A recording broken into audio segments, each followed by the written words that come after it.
it's just a really nice place to come on a Friday, or to be honest, any day of the week. It's like you can't go to a bar and just speak to someone about something, you know? Here, everyone's the same, everyone's into games. People who are really good in esports play for hours and hours a day, and, you know, women have better things to do usually.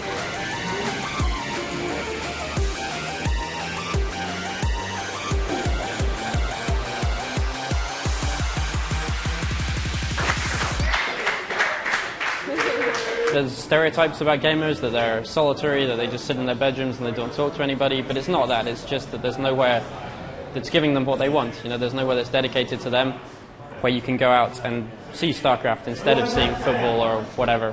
Well, you can come here and play, of course. As you can see, there's people playing behind me. There's 2 PCs. Sometimes we set up more for 2v2 tournaments, things like that. I started as just a watcher. I watched a lot of like the big tournaments, went to a few of the bar crafts. And you pick up as you play, and sort of you just appreciate the game more. Sort of the more you play. I mean, my friends will just be at probably my house or someone else's, so why not just come here?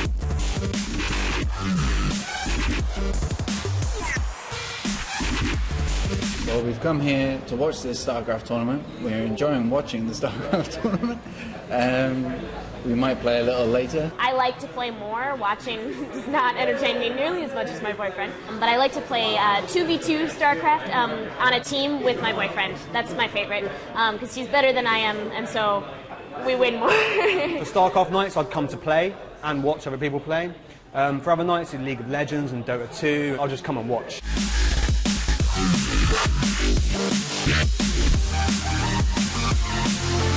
We're also very dedicated to esports, which is the professional scene, people playing these games for money at a very high level. Each game has its own kind of circuit. So for StarCraft 2, for example, just this last weekend we had DreamHack. It's the world's biggest computer convention. It takes place in Sweden twice a year, and they also have a very big esports event there. So we're showing that at the weekend. We had a lot of people in for that. A lot of people just phase off like, oh, gaming's not sport, what are you talking about? But it is a sport. You know, I watch lots of sports. I watch football, and I watch Formula 1, I watch mixed martial arts. And esports is just as important to me as all of them.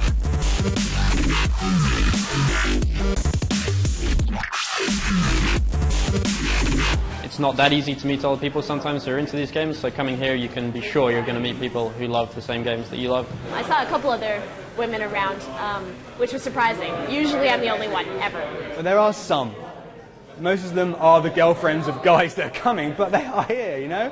And they have friends too, and maybe they'll come. I mean, if there's more women interested in esports and video games, then video games are going to be more friendly towards women too.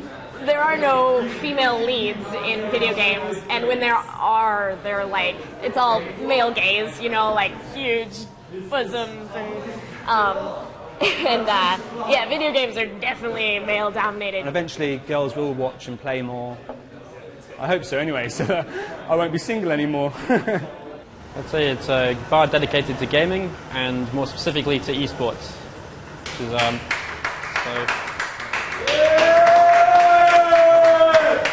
I think the trick is when you hear some, just join in.